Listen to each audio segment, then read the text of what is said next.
Si un paciente viene a emergencia con ese cuadro, hay ciertas condiciones que me aumentan la probabilidad de que lo que refiere el paciente sea un Zika.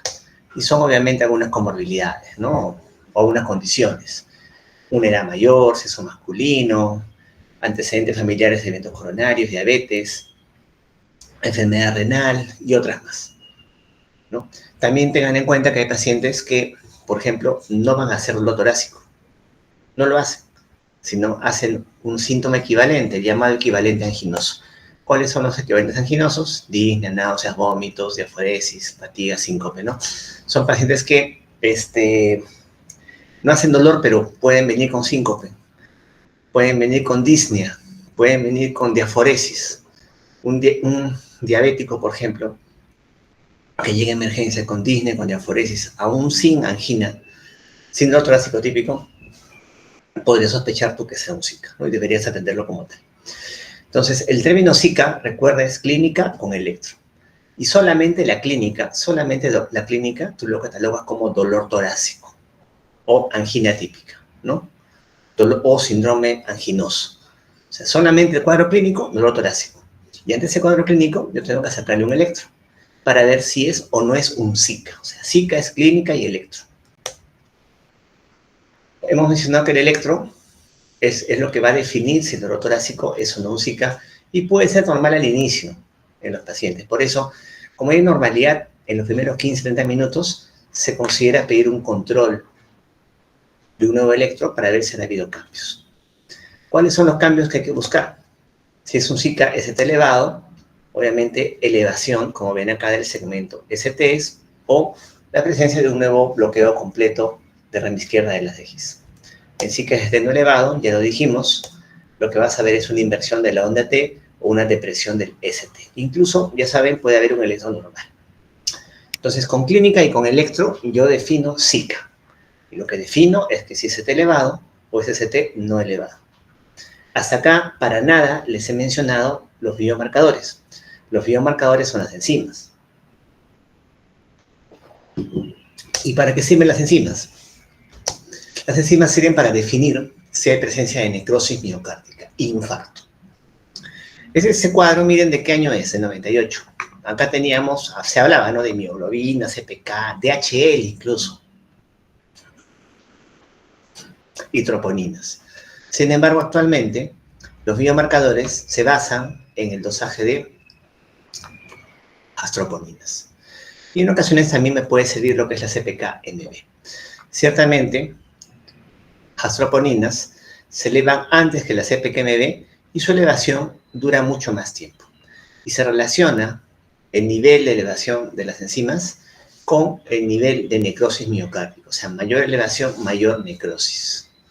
Entonces, los biomarcadores actualmente usados son las troponinas y también lo que es la CPK-MB, pero sobre todo las primeras,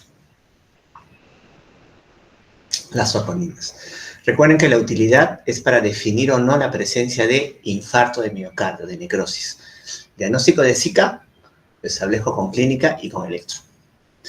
Tienes que tener en cuenta de que también hay otras causas de elevación de troponinas. O sea, no toda elevación es consistente con infarto, ¿no? Prácticamente cualquier patología relacionada a medicina interna me pueden elevar las troponinas. Desde arritmias, desde hipertensión, desde hipotensión, hipoxia, sepsis, falla renal, falla respiratoria aguda, DCB, neoplasias, falla cardíaca, ¿no? O sea, si te das cuenta, cualquier paciente que se hospitaliza por una condición que corresponde a medicina interna podría elevar las enzimas cardíacas. Sin embargo, ¿cómo lo diferencio de un evento coronario? Porque acá, si se dan cuenta, hay una curva. En las primeras 24 48 horas, las enzimas cardíacas hacen una curva donde hay una elevación primero y una caída. A partir de las 24 48 horas hay una caída de las enzimas hasta normalizarse en los siguientes días. En las otras condiciones que se mencionan, es una curva más plana, no hay ese pico de elevación. Lo que yo busco es el dosaje de cada 3-6 horas de las enzimas cardíacas para buscar justamente esa elevación, ese pico que se puede ver acá, ¿no? Monitorizar cada 3 a 6 horas. En cambio, en el resto de las condiciones, es una curva plana. Otro examen que también tienen que solicitar ustedes en emergencia en un paciente es una radiografía de tórax. ¿Por qué? Porque dependiendo de la extensión y de dónde se localice el infarto de miocardio, si es que está presente, se puede comprometer la función ventricular izquierda. Y si se compromete la función ventricular izquierda, hay un shock cardiogénico. Y si hay un shock cardiogénico, puede haber un edema pulmonar. El edema pulmonar se ve como un infiltrado ileofugal en alas de mariposa. Algo como esto, ¿no? Un infiltrado ileofugal en alas de mariposa. Ven acá los hilios prominentes, el patrón alveolo intersticial, una cardiomegalia ciertamente, un aumento de tamaño de la silueta cardíaca. Esto sobre todo ocurre cuando hay un infarto extenso del ventrículo izquierdo, la pared anterior, ¿no? Un área dependiente de la descendente anterior. Muy bien, entonces ya sé hacer el diagnóstico. Clínica y electro hablo de Zika, ¿es elevado o no elevado? Y con enzimas hablo de necrosis y también pido una placa para una evaluación más general, ¿no? Una vez que tengo el diagnóstico de Zika, CSGT elevado o GT no elevado, tengo que estratificar al paciente. Tengo que valorar el riesgo, porque dependiendo del riesgo va a haber un manejo distinto. Entonces tenemos lo que es el score TIMI, que me evalúa el riesgo temprano a los 14 días, que consta de las siguientes variables. No vamos a, digamos, a revisar cada una.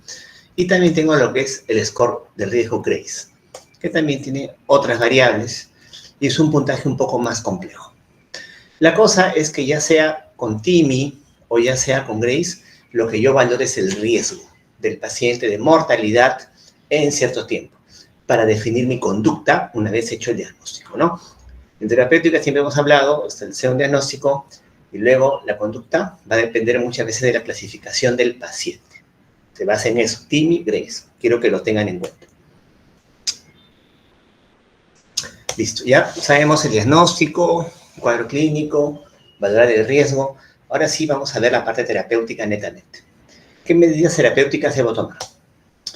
Medidas generales, como por ejemplo reposo absoluto, oxigenoterapia, solamente si la saturación es menos de 90, 92%, ¿no? Establecer una bránula o un catéter endovenoso periférico, no se le pone cloruro de frente. Recuerda que puede ser un paciente con edema pulmonar, así que, pero sí tienes que abrir una bránula periférica, un catéter endovenoso periférico. Medidas generales. Luego decidimos si reperfundimos o no. Vamos a ver en base a qué. Antiagregación plaquetaria, anticoagulación, antiisquémicos, manejo de lípidos y otros medicamentos. Es lo que tengo que tener en cuenta en el manejo inicial. Como mencioné, las medidas generales, estabilizar al paciente, evaluar la vía aérea, ventilación, circulación, oxígeno solamente si saturación es menos de 90, 92. Dar oxigenoterapia a libre demanda, incluso en pacientes que saturan más, se ha asociado con mayor mortalidad, mayor estancia en estos pacientes. Entonces, no es poner oxígeno por poner, solo si se necesita. Como les dije, poner una vía periférica endovenosa, pero no cloruro, porque si es un paciente con falla cardíaca, con edema pulmonar, voy a congestionarlo más. Y manejo de las arritmias. Entonces, luego de las medidas generales, o sea, viene mi paciente con angina típica, le saco un electro y encuentro alteraciones del ST, yo lo echo en la camilla, lo pongo en reposo absoluto, le abro su vía periférica, le pongo oxígeno o no, y con la clínica y con el electro, yo ya debería más o menos ver mi conducta inicial. Mi conducta inicial y la más importante, y la que va a tener mayor impacto, ojo, mayor impacto en el pronóstico del paciente es la reperfusión. Cuando hablo de reperfusión, significa abrir la arteria, de lo que está parcialmente cerrada o cerrada, abrirla. Entonces, lo primero, luego en las medidas generales que yo voy a valorar, es la reperfusión. Y en el caso del Zika ST elevado, la reperfusión tiene que ser inmediata. Inmediata, de preferencia, de elección, de primera mano, con angioplastía. Con angioplastía. Siempre y cuando esté el Zika en las primeras 12 horas de evolución. Cuando digo 12 horas de evolución, me refiero a 12 horas de evolución de que empezó la angina, ¿no? O sea, si la angina empezó a las 12, tengo hasta las 12 horas siguientes para realizar lo que es la angioplastía. Luego de las 12 horas ya no tiene mayor sentido la urgencia. el mayor beneficio es en las primeras 12 horas, salvo que el paciente esté en shock cardiogénico. Si está en shock cardiogénico y su CIC-ST está elevado, no me importa si son 12, 16, 24, 20 horas, yo le hago angioplastía.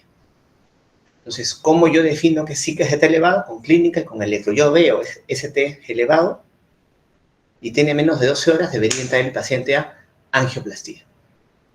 Digamos que mi hospital no tiene angioplastía, La alternativa a la angioplastía es la fibrinolisis o trombolisis. Pero acá, como plazo máximo, nos ponen 6 horas de evolución desde empezada la angina. La angioplastía es el procedimiento mediante el cual por un catéter endovascular se abre la arteria. Pero es este procedimiento mediante el cual se abre la arteria, se hace mediante un cateterismo cardíaco. O sea, cuando hablamos de lo que es el cateterismo cardíaco, es el procedimiento de introducción de ese catéter endovascular a las arterias coronarias.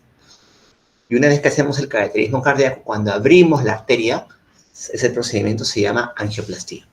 Y se le coloca también un stent. Entonces, en el CIC-ST elevado, yo reperfundo inmediatamente. La alternativa a la angioplastía, que es lo primero que tengo que pensar, van a ser los fibrinolíticos. Los fibrinolíticos son pues alteplasa, tenecteplasa, etoquinasa. El más usado actualmente es la alteplasa, ¿no? Alteplasa que sea en bolos. Antiguamente se usaba lo que es streptoquinasa, pero el tema era que era muy antigénico, ¿no? Y al decir que es antigénico, podría ocasionar reacciones alérgicas con una segunda aplicación. Tienen que tener en cuenta las contraindicaciones para la fibrinolisis. O sea, ya, digamos, mi hospital no tiene angioplastía. Voy a hacer fibrinolisis, pero ese paciente pues también tiene un cáncer cerebral, ¿no? O tiene una hemorragia digestiva alta activa. O sea, yo no voy a hacerle fibrinolisis a ese paciente porque va a sangrar más de la cuenta y ese riesgo supera el beneficio. Las absolutas significa que definitivamente no voy a usar fibrinolisis. Las relativas, que también existen, son, digamos, para evaluar, para individualizar, ¿no? No tengo angioplastía, puedo usar fibrinolisis, pero como contraindicación relativa están las que están acá. Entonces, estas son para evaluar acá sí el riesgo-beneficio. En las absolutas, el riesgo definitivamente sí supera a lo que es el beneficio, para que lo tengan en cuenta. Entonces, al CIC-ST elevado se le reperfunde sí o sí, inmediatamente. Plazo máximo para angioplastía, 12 horas. Para fibrinolisis, 6 horas. Idealmente es angioplastía. Ahora, ¿qué hago con el CIC-ST no elevado? CIC-ST no elevado también lo reperfundo, pero va a depender del riesgo. Y el riesgo, ya saben, se evalúa, entre estas cosas, con el score de TIMI o el score de Grace. Así tenemos que hay pacientes en los cuales voy a ordenar una reperfusión inmediata, temprana o electiva. Dependiendo del riesgo. Por ejemplo, inmediata, angina refractaria, falla cardíaca, pacientes chocados, con arritmias ventriculares. Temprana, un score Grace más de 140, enzimas cardíacas elevadas. Y electiva, tiempo luego, o sea, no es tan urgente, con otras digamos, indicaciones. Incluso hay algunos pacientes en los cuales, bueno, pacientes bastante seleccionados, en los cuales mi decisión inicial no va a ser reperfundirlo, sino va a ser observarlos. Observarlos, hacerle una prueba de esfuerzo, hacerle un ecocardio, y según eso, valorar más adelante lo que es la reperfusión, ¿no? Son pacientes obviamente de bajo riesgo, ¿no? Como pacientes con score TIMI 0,1, Grace menos de 109, troponías negativas, sexo femenino. Entonces, mi primera medida va a ser reperfusión. Si es elevado, se reperfunde inmediatamente. El no elevado, dependiendo del riesgo. Hasta acá, mira, no te he mencionado para nada las enzimas. O sea, las enzimas cardíacas no me van a definir ni indicar la reperfusión. La reperfusión yo la indico con clínica y con electro. Obviamente, en paralelo, las enzimas corren. Pero las enzimas no me señalan lo que voy a hacer en mis medidas de reperfusión. Las enzimas solamente me señalan si hay necrosis miocárdica o no. O sea, tu decisión es clínica y electro. O sea, tú en emergencia, llega tu paciente, sacas el electro y eso te tardará pues todo 10 minutos, ¿no? O sea, en 10 minutos tú ya sabes si tu paciente se reperfunde o no. No esperes pues 6 horas a que lleguen tus enzimas cardíacas para decir, oye, tiene un infarto que reperfundir. Así es, ¿no?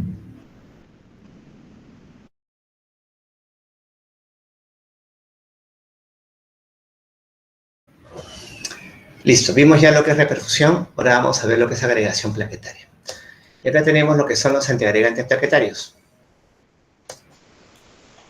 Acá tenemos que la indicación es dar doble terapia. Doble terapia me refiero a que el paciente tiene que recibir aspirina, ácido acetilsalicílico más una tienopiridina.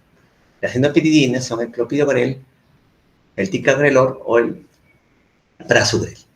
La dosis de aspirina es de 325, ¿no? Si yo doy dosis de 100 miligramos de aspirina, que es la dosis usual para prevención secundaria, la antiagregación recién va a ser efectiva al tercer, quinto día. Si yo quiero antiagregación en este momento, tengo que dar dosis más elevada, 325 para arriba.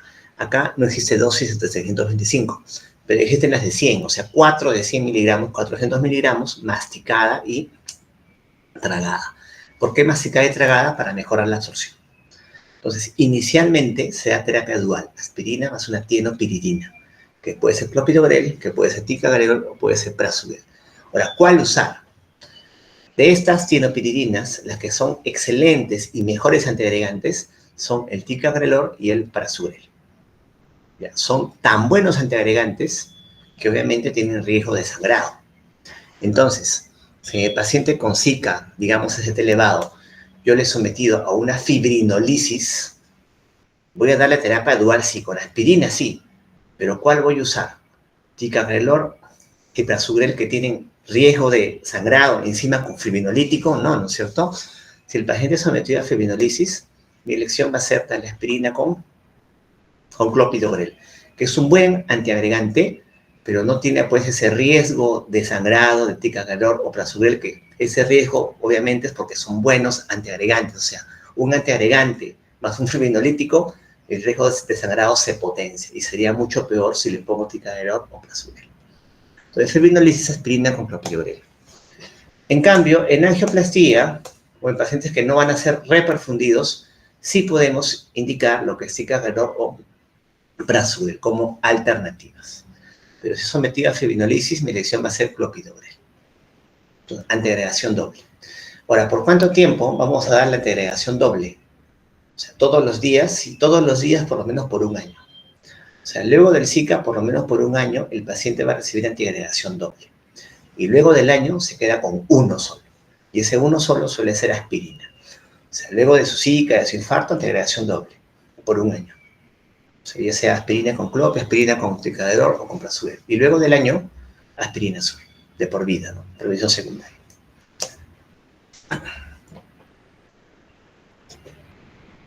Luego de antiagregantes, tenemos lo que es la anticoagulación. También tenemos que dar anticoagulación, sí. En caso de Zika ST elevado y ST no elevado, sometidos a angioplastía, mi elección va a ser heparina sódica. La heparina sódica, como anticoagulante, no se da por vía subcutánea. Como anticoagulante se da por vía endovenosa y con bomba de infusión, con controles de tiempo de tromboplastina. En cambio, en pacientes con fibrinolisis y no reperfundidos, mi elección va a ser enoxaparina. La ventaja de enoxaparina es que subcutánea, ¿no? Es una dosis cada 12 horas, subcutánea, y no hay que hacer controles de tiempo de tromboplastina. Si ustedes lo ven así, enoxaparina por vía subcutánea, sin controles de nada, es más fácil de aplicar que la heparina sódica. Entonces, ¿por qué mejor no damos heparina sódica, no damos, digamos, enoxaparina en todas las situaciones? Lo que sucede es que la enoxaparina no tiene, digamos, un antídoto de fácil acceso. O sea, no hay antídoto disponible para enoxaparina. Heparina sódica sí tiene antídoto disponible. ¿Alguien se acuerda cuál es el antídoto disponible para heparina sódica? El sulfato de protamina. Protamina, ¿no? Protamina, exacto. ¿Y qué es lo que pasa con la angioplastía? De todas maneras, te insertan un catéter endovascular, intraarterial, por las coronarias, Y al hacer lo que es la angioplastía, hay la posibilidad que la placa se rompa y la arteria se tape. Y si la arteria se tapa, obviamente intentas destaparla con la angioplastía, pero si no, el paciente tiene que entrar a sala de operaciones, hacer un bypass coronario de emergencia, Y si yo ese paciente que está con angioplastía y la arteria se tapa y tengo que meterlo a sala para bypass, está con enoxa, que no tiene antídoto, fuiste. Preferimos que esté con heparina sódica, cualquier complicación, sulfato de protamina, se soluciona el tema, entra a sala y se hace el procedimiento. Entonces, sometidos a angioplastía, de preferencia heparina sódica, fibrinolisis no reperfundidos, que no hay ese riesgo de complicación, enoxaparina. ¿Por cuánto tiempo se deja la anticoagulación? O sea, antiagregación dual por 1 año y luego solo con aspirina. La anticoagulación se deja por lo menos entre 3 a 5 días, más o menos. 3 a 5 días desde el ingreso. Luego vienen los fármacos antiisquémicos analgésicos. La angina, la presión torácica, es causada por la isquemia coronaria, ¿no? Entonces hay que aliviar lo que es el dolor también, porque el dolor también genera liberación de catecolaminas, y eso puede incluso producir más vasoconstricción, puede generar más isquemia coronaria. Acá de elección van a ser los nitratos. Las guías te dicen, y ustedes lo saben, iniciar con nitroglicerina sublingual cada 5 minutos por 3 dosis, ¿no? Claro, pero eso se refiere a la atención inicial, porque finalmente un paciente con Zika va a ir a medicación endovenosa, ¿no? Entonces, claro, si tienes a la mano lo que es el fármaco sublingual, se lo das. Pero si tienes tú de frente la línea para infusión endovenosa, de frente le pones el endovenoso. Digamos que esta nitroglicerina sublingual es inicial como puente a que ese paciente reciba el fármaco endovenoso. Lo que tenemos acá es nitroglicerina, 25 miligramos, ampollas, se deja 50 miligramos endovenoso en infusión, ¿no? A 5 cc por hora, titulando, subiendo la dosis si es que hay angina todavía, ¿no? Si con 5 cc por hora no hay angina, dejamos ahí. El efecto adverso principal va a ser la cefalea, ¿no? Por vasodilatación que ocurre. Si no cede con nitratos, solo si no cede con nitratos, se podría tener como alternativa la morfina. No es obligatoria, solo si no cede con nitratos la angina. La ventaja de la morfina es que también es un venodilatador, un dilatador venoso, y dilatar las venas pulmonares puede mejorar también la absorción de líquido en la congestión pulmonar. Nitratos, si se requiere, sulfato de morfina. Algo que también funciona como un fármaco antiisquémico son los beta bloqueadores. ¿Por qué los beta bloqueadores? Los beta bloqueadores van a bajar la frecuencia cardíaca. Y al bajar la frecuencia cardíaca, disminuyen el consumo de oxígeno por parte del miocardio. Esa es su función. Iniciarlos dentro de las primeras 24 horas si es que el paciente no tiene falla cardíaca. Si no tiene edema pulmonar, lo puedes iniciar. Si tiene edema pulmonar, primero lo solucionas y luego los inicias. ¿Por qué? Porque los beta bloqueadores también tienen cierto efecto inotropo negativo. Entonces, iniciar las 24 horas y la idea es que la frecuencia cardíaca del paciente esté entre 50 y 65, o sea, disminución de la frecuencia cardíaca, y eso va a disminuir el consumo de oxígeno por parte del miocardio. Recuerden, el objetivo de dar beta bloqueadores en la atención del Zika es disminuir el consumo de oxígeno por parte del miocardio, y lo logras al bajar la frecuencia cardíaca, que esté entre 55, 65, ¿no? 55, 60, ¿no? Pasas visita, ves un paciente con Zika que ha sido hospitalizado ayer y tiene frecuencia cardíaca de 90, para él es mucho, tiene que controlarse también ese tema. Entonces hemos visto medidas generales, ahí mismo reperfusión, y reperfusión es con clínica y con electro, no intervienen enzimas, antiagregación dual, anticoagulación, antiisquémicos analgésicos, y lo que también se sugiere lo que es el manejo de los lípidos. El objetivo en general de los lípidos en un paciente coronario es que el LDL sea menos de 55. Pero independientemente del nivel de LDL del paciente, o sea, pues que esté un paciente con LDL de 50, de 60, de 70 o de 100, siempre tienes que iniciar estatinas, siempre, ¿no? Y lo que se sugiere es iniciar estatinas de alta intensidad. ¿Cuáles son las de alta intensidad? O sea, ¿cómo se divide la intensidad de las estatinas en su potencia, en su poder para bajar las LDL? Ya, cuando hablas de intensidad de estatinas, hablas de qué tan poderosas son para bajar lo que son las LDL. Y las que más lo hacen son la atorvastatina y la rosuvastatina, y es dosis dependiente.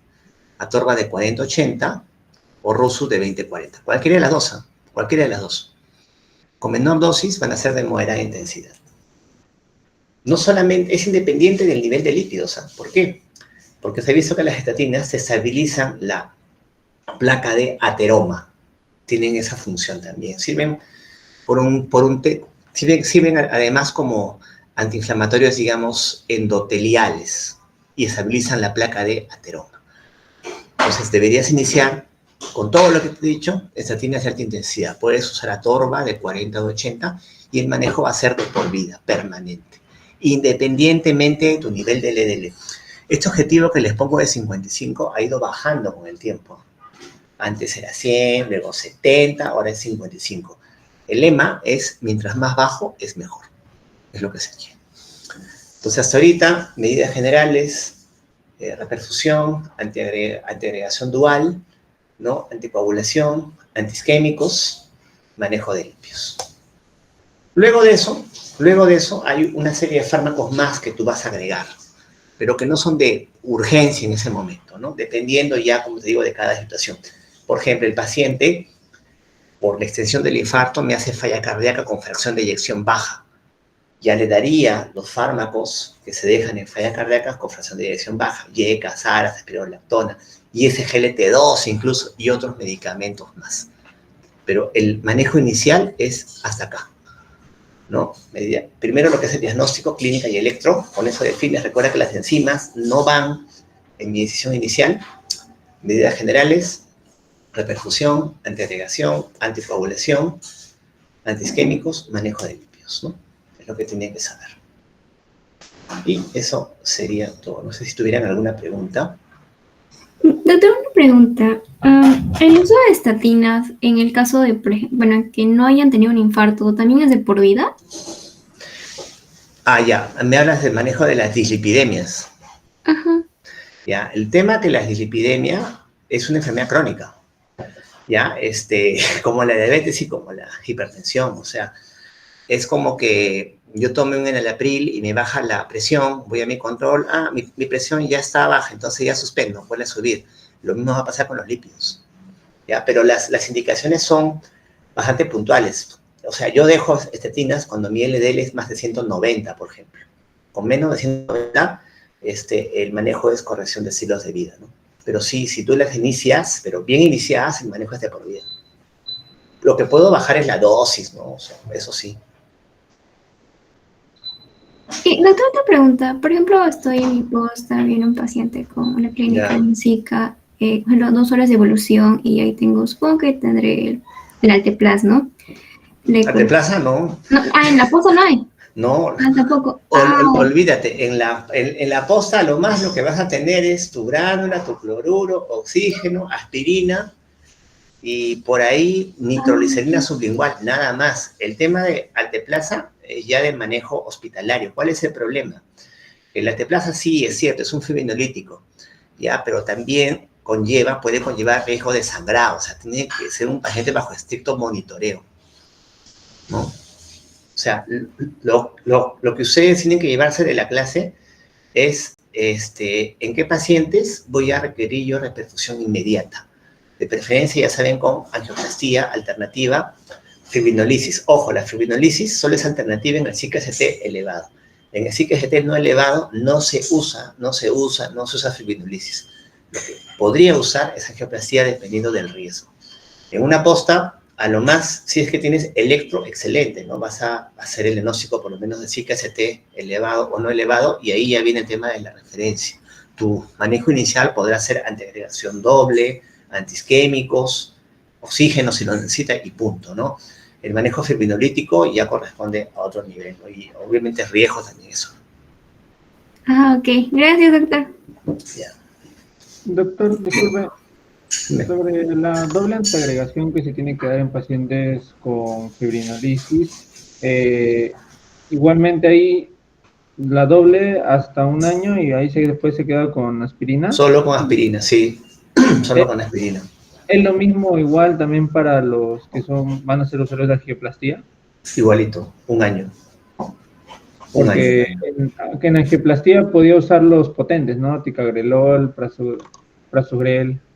Claro, igual. Y ahí le quito los dos y lo cambio por aspirina después de un año. Le quito los dos, ¿por qué los dos? No, acuérdate, o sea, cuando digo antiagregación dual, hablo de aspirina más una tienopiridina. La tienopiridina puede ser o clopidogrel, o prasugrel, o ticagrelor. O sea, voy a dar aspirina con prasugrel, o con ticagrelor, o con clopidogrel por un año. Luego suspendo la tienopiridina y me quedo solo con aspirina, permanentemente, de por vida. Ah, ya. ¿Y cuánto tiempo doy el tema de la anticoagulación, doctor? 3, 5 días, ¿no? Y de ahí suspendo. Considero también que el tiempo del efecto de no me acuerdo si era la heparina sódica o la enoxaparina que aparece después de tantos días. No, ese es de la warfarina, te estás confundiendo. La warfarina aparece en 3, 5 días. En cambio, enoxa y heparina sódica es al toque el efecto. Ay, gracias. Está bien, Piero.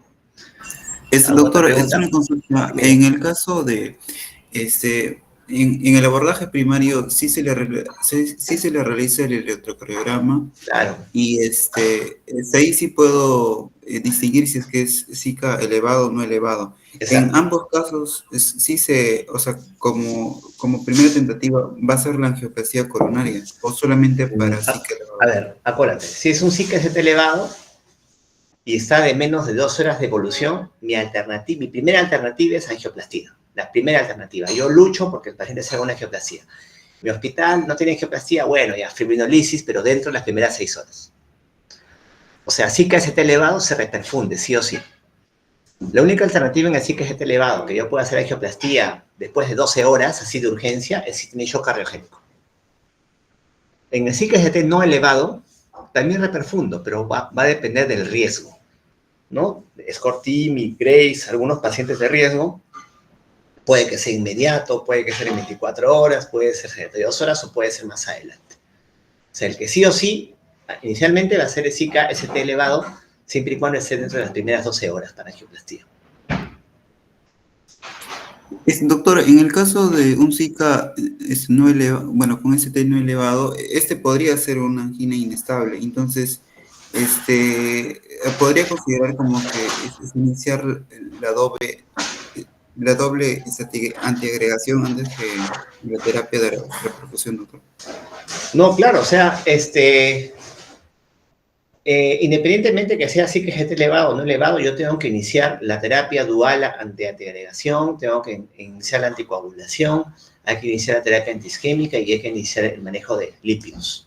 Eso independientemente de que yo haya decidido no reperfundirlo inmediatamente. En ambos casos es lo que yo tengo que iniciar en los pacientes, ¿no?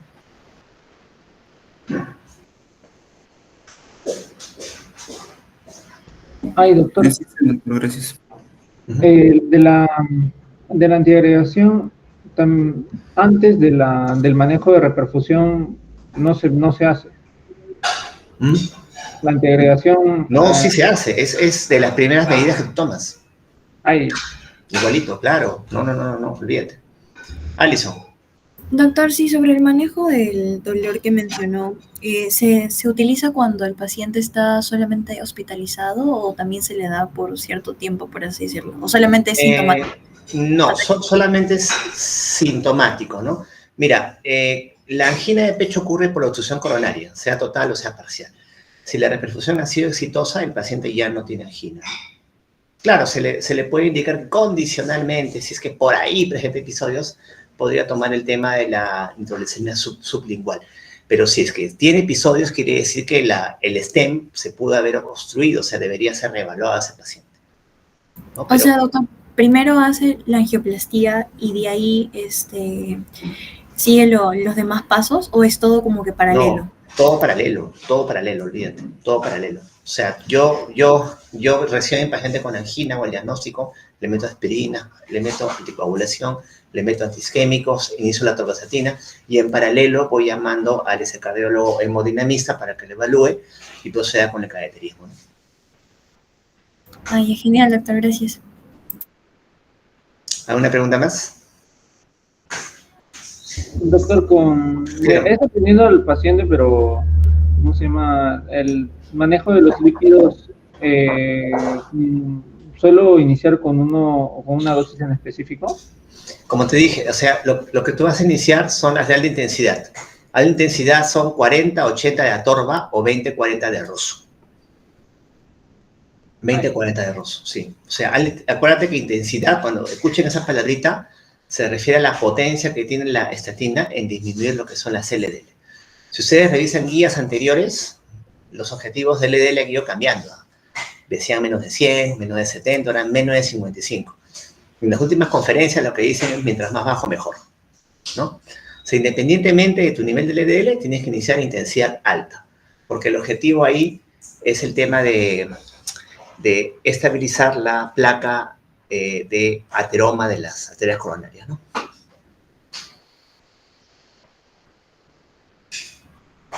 ¿Alguna pregunta más? Entonces, acuérdense que esta clase ha sido solamente del manejo inicial, ¿eh? O sea, a partir de ahí ustedes pueden revisar y pueden también, digamos, profundizar más. El mensaje, acuérdense, es que el diagnóstico es con clínica y con electro. Con clínica y con electro yo defino si se reperfunde o no. No esperen las enzimas para la decisión terapéutica. En ningún momento yo les he hablado que las enzimas me definen las indicaciones que yo dejo. Las enzimas sirven para definir si hay necrosis o no.